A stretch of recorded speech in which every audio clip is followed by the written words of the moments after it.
स्वागत है आप सभी का डीडी न्यूज़ के इस खास बुलेटिन एक्सप्रेस 100 में, जहां हम आपके लिए लेकर आते हैं राजनीति, मनोरंजन, देश, दुनिया, खेल और व्यापार जगत की सभी बड़ी खबरों को एक्सप्रेस यानी कि फटाफट अंदाज में। आपके साथ मैं हूं संध्या शर्मा। तो देखिए खबरें तेज रफ्तार से।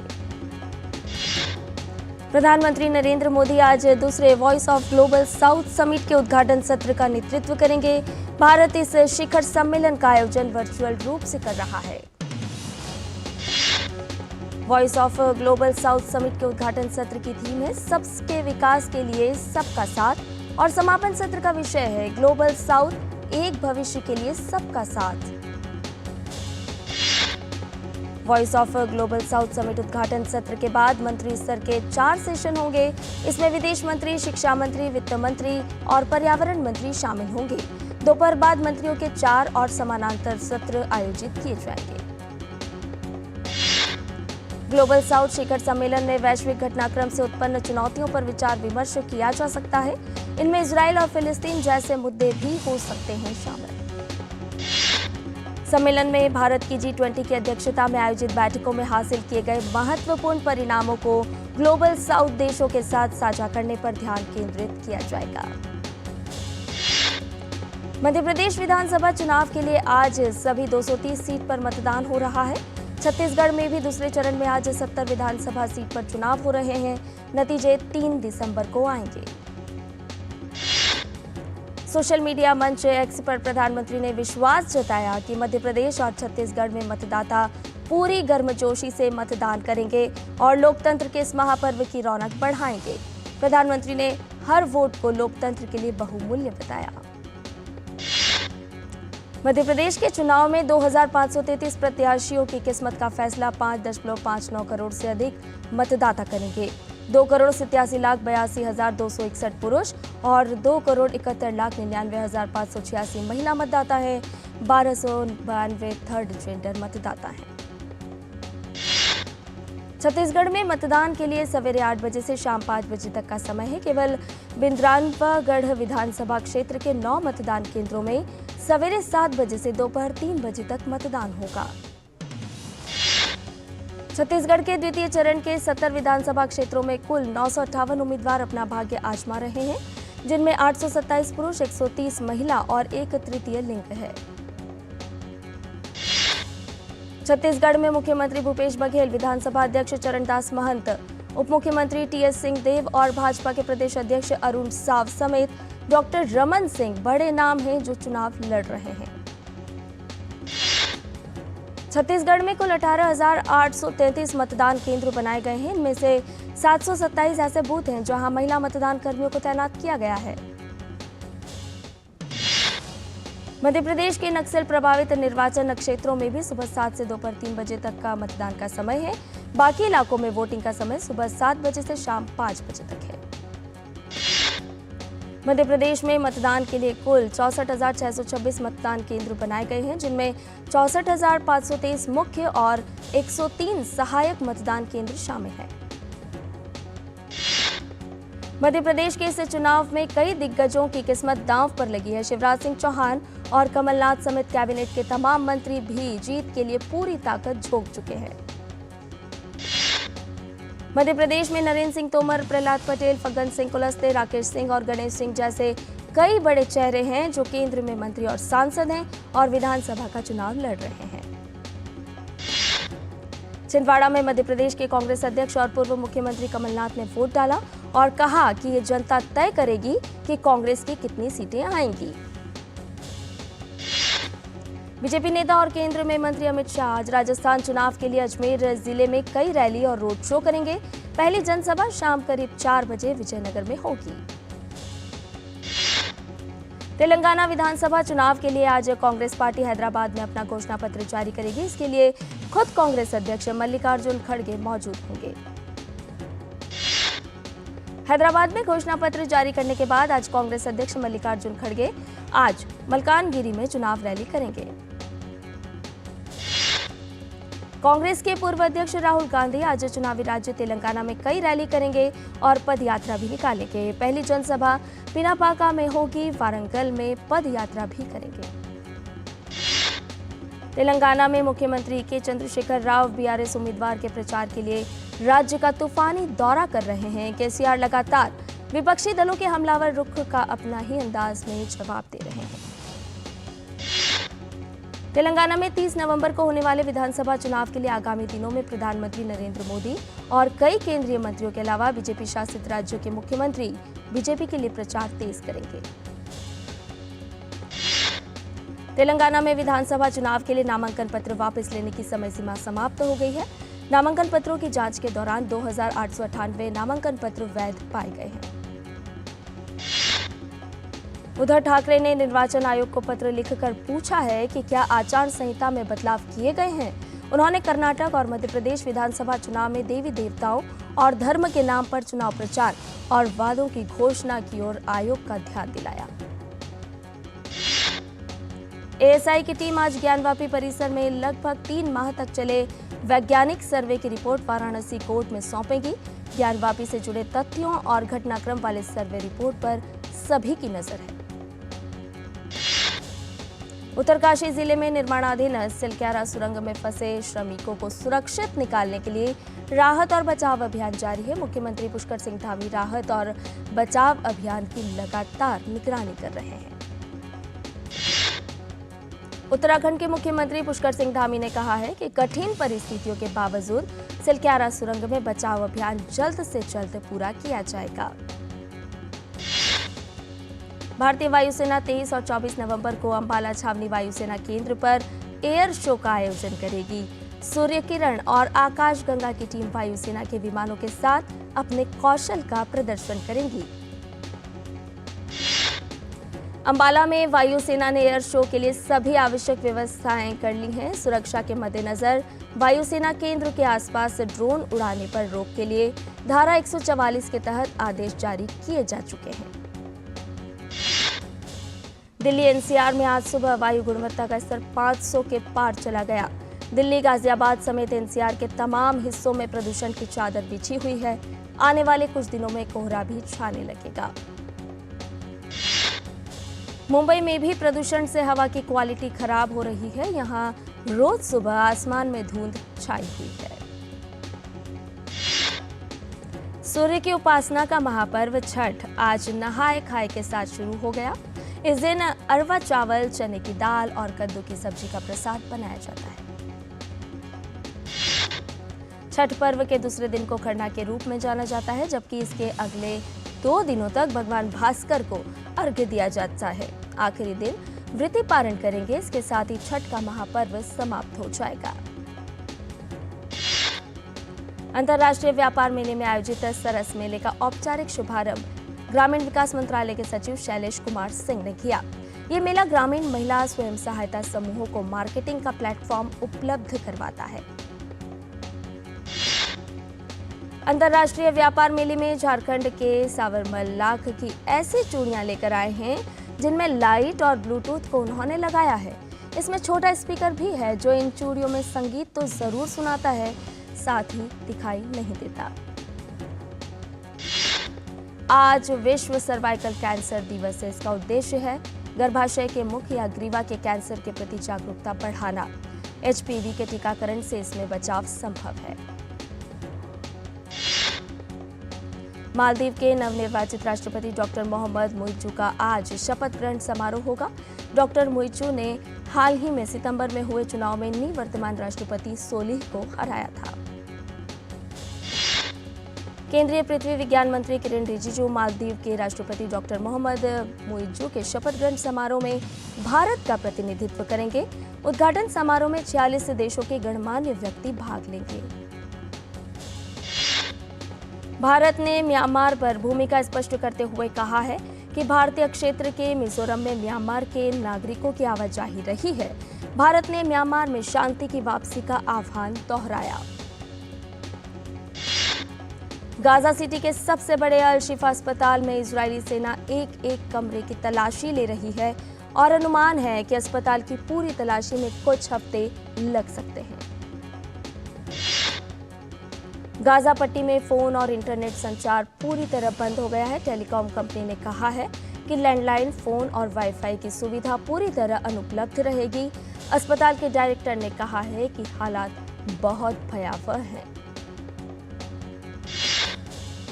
अल शिफा अस्पताल में हथियार, लड़ाकू और तकनीकी उपकरण मिलने का दावा इजरायली सेना के प्रवक्ता रियर एडमिरल डैनियल हगारी ने किया।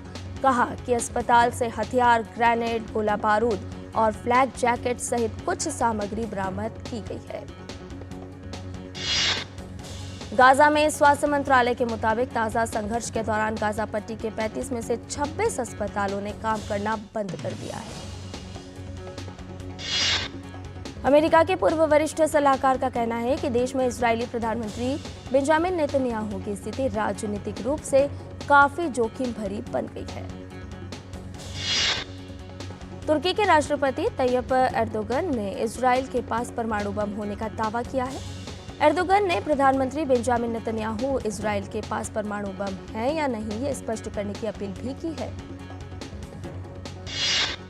सैन फ्रांसिस्को पुलिस ने इजरायल हमास युद्ध विराम की मांग करने वाले प्रदर्शनकारियों को गिरफ्तार करना शुरू कर दिया है। सैन फ्रांसिस्को में प्रदर्शनकारियों ने बे ब्रिज को अवरुद्ध कर दिया। प्रदर्शन में 200 लोग शामिल हुए, जिसमें इजरायल को अमेरिकी सैन्य सहायता बंद करने का भी आह्वान किया गया। अमेरिका के राष्ट्रपति जो बाइडेन ने आज एशिया प्रशांत आर्थिक सहयोग APEC बैठक की अनौपचारिक वार्ता और वर्किंग लंच की मेजबानी की। अमेरिका के राष्ट्रपति जो बाइडेन ने इंडो पैसिफिक फ्रेमवर्क में कहा कि सभी 21 एपिक अर्थव्यवस्थाओं के साथ 3 घंटे की बैठक में इस बात पर चर्चा की गई कि क्षेत्र में अधिक विकास और अधिक अवसर कैसे पैदा किए जाए। और बुलेटिन में फिलहाल रुक रहे एक छोटे से ब्रेक के लिए जल्द हाजिर होंगे। आप बने रहिए हमारे साथ।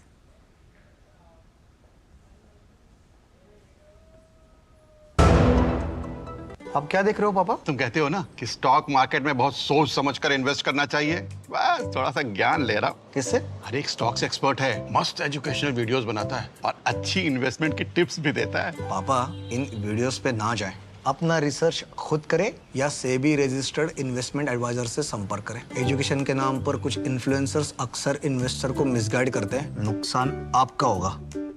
सोच कर समझ कर इन्वेस्ट कर।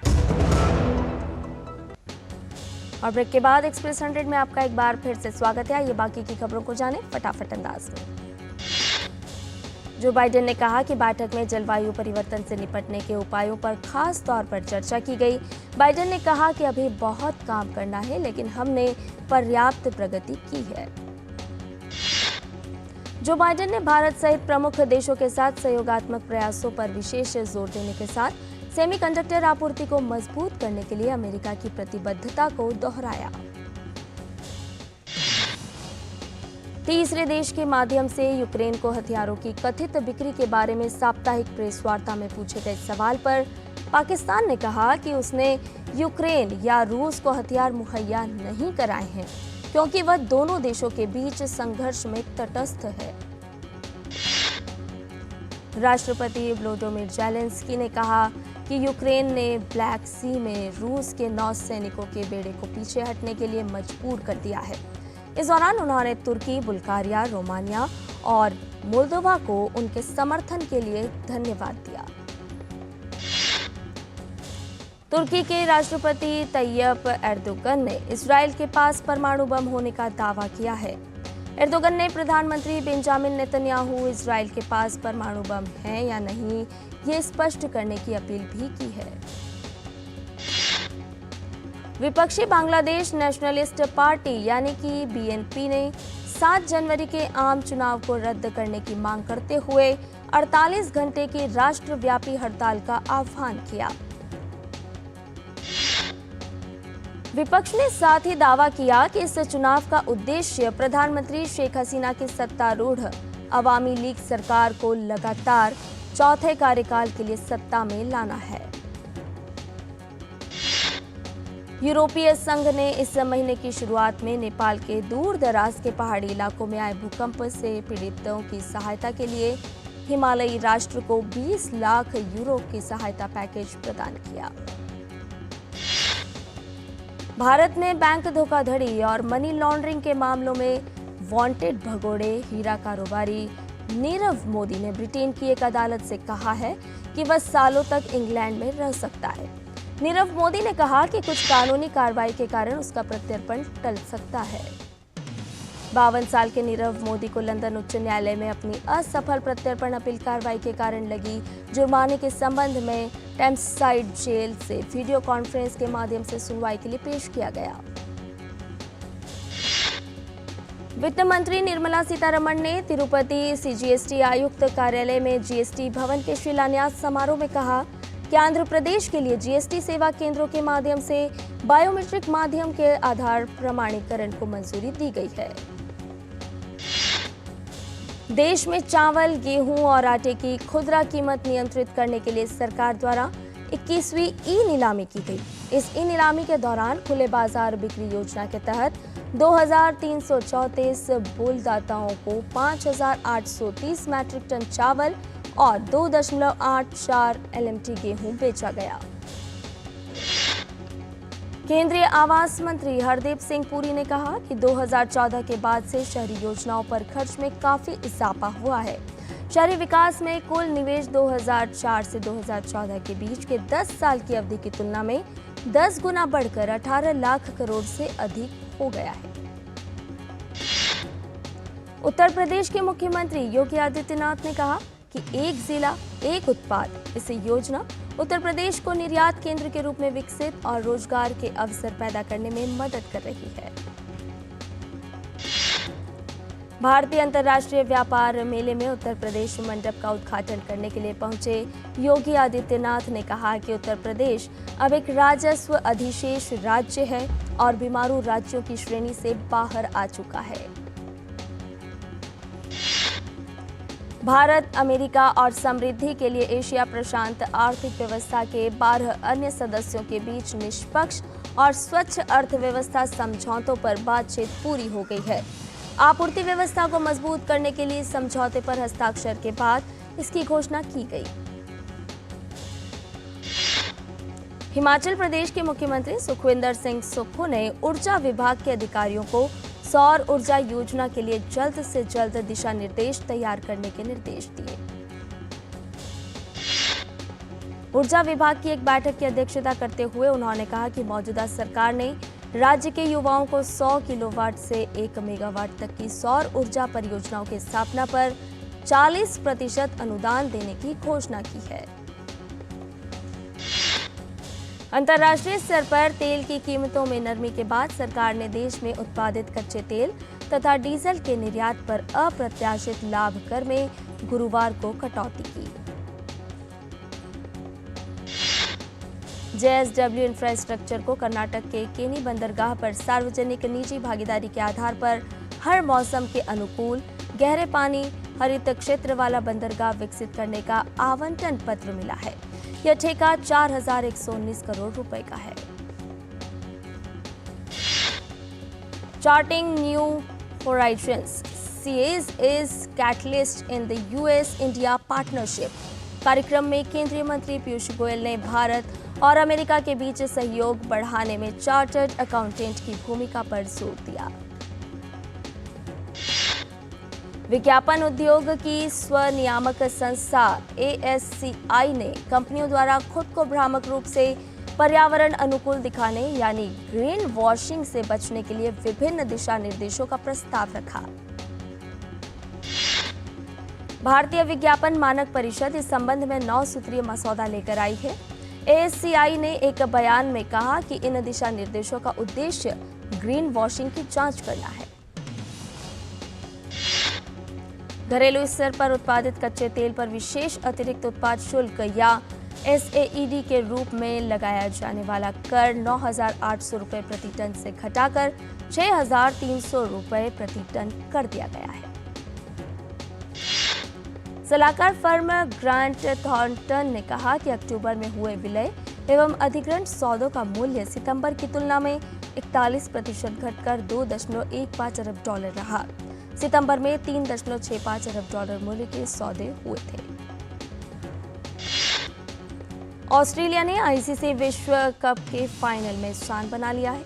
सेमीफाइनल में ऑस्ट्रेलिया ने दक्षिण अफ्रीका को 3 विकेट से हराने में सफलता पाई।